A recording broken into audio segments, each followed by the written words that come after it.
Everyone loves Notion. There are thousands of tweets and posts about how great Notion is, how it's the best tool for managing a business, and how it can magically solve all of your life's problems. However, that's not the full story. Notion can be a great tool, especially if you consider yourself a techie, are online all the time, and love having everything in one place. Personally, those are some of the main reasons why I use Notion to manage a lot of my own personal workflows.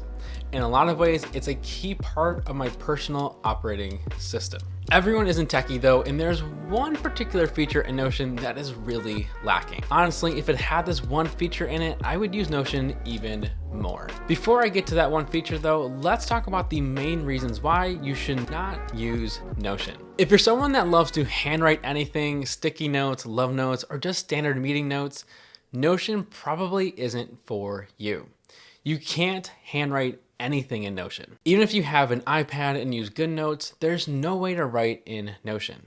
Yes, you could write all of your notes in GoodNotes, make them pretty there, and then import those notes as a PDF into Notion, but that seems pretty worthless. One, it takes a ton of time to manually import everything into Notion that way, and two, how many benefits are you really getting at that point? Maybe it's more organized if you type notes out for other things, but it's probably best if you choose one way or the other. Don't have all these different processes for every little thing in life. Keep it simple. Now, if you're debating whether or not you should keep handwriting notes and you keep hearing about how great it is to take notes in Notion, keep this in mind. There's a lot of data out there that supports that handwriting is better than typing most of the time. There have been studies by UCLA, Princeton, and Washington University in St. Louis that have shown that handwriting notes helps with memory retention as you're activating your brain more when you handwrite anything compared to typing. Plus, you become a better speller because there's no spell check, there's no notification that can act as a distraction,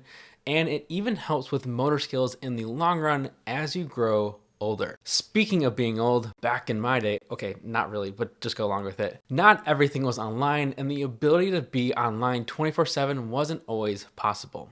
If you don't have a great internet access all the time when you are working, Notion might not be for you. Notion essentially requires that you be online for it to work properly. This is because Notion is syncing and saving everything that you're doing in Notion as you are doing it. Notion currently can't do those actions if you're not online. If you're like me who has the ability to have a good Wi-Fi connection 99% of the time, this isn't a big deal. Truthfully, I never worry about being offline when I need to use Notion. The few times a year that I do worry about it, I typically just use my phone as a hotspot and away we go. That's my own situation though, and that may not be yours. Maybe you go camping a lot and work while you are camping. Well, if your campsite doesn't have internet access, Notion won't be able to join you. Also, if you're someone that turns off Wi-Fi for helping you to stay focused on tasks, Notion won't work in that instance either. To get around this, you could always type notes in a different app that allows you to work offline, like a Microsoft Word, and then import that information into Notion once you have Wi-Fi again. But that seems to defeat the purpose.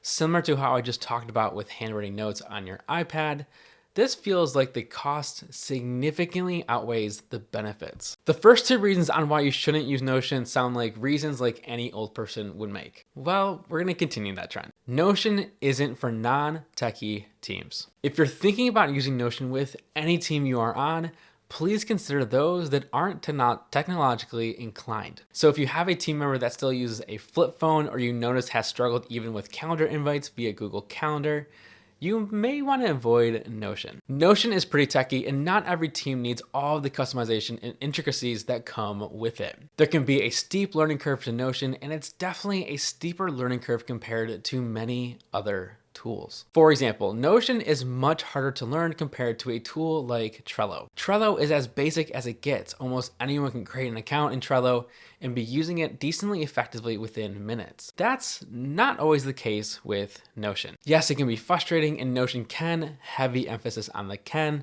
be simple to use, but in many cases it's not, especially for those that aren't very techy. Yes, a tool like Trello is very basic, but it gets the job done for many teams, especially teams that aren't very techie. My last and most important reason to not use Notion is its lack of native automations. There are no internal automations in Notion currently, and if you're someone that has experience with a tool like Airtable, which has native automations, you know this is a big deal. Notion does have some native integrations, not automations, such as integrating with tools like GitHub, Slack, and Google Drive, but those are not automations. They're just integrations. These integrations help bring everything to one place, which is wonderful and needed, but automations can save so much time if you use them correctly. For example, you can copy and paste a link from Notion into Slack and see the comments in Notion.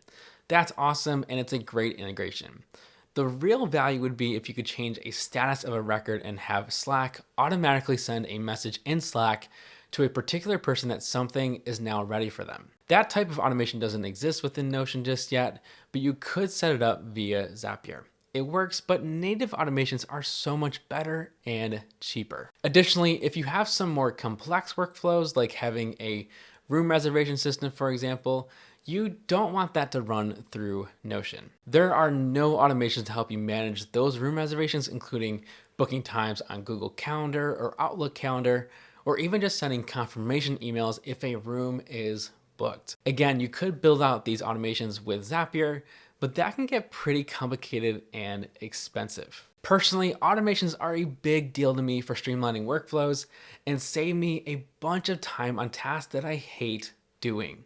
I don't want to send more mundane emails or messages if I don't have to. Automations can be a huge help with that. So those are the main reasons why you should not use Notion. Again, I use Notion on a daily basis, but that's because it fits me and my personal style. The reasons I just mentioned don't really apply to me except for the handwriting notes piece. I do love writing notes on my iPad. However, it's not a deal breaker for me. So decide on what features are deal breakers for you and try Notion out for 30 to 90 days. If it doesn't work in that time period, it's okay to scrap it and go back to systems you know that work. Notion isn't for everyone, even if the rest of the internet says it is for everyone. If you found this video helpful, I would love it if you can give it a like. And if you're looking for other content like this, you can check out other videos on this channel like this one here.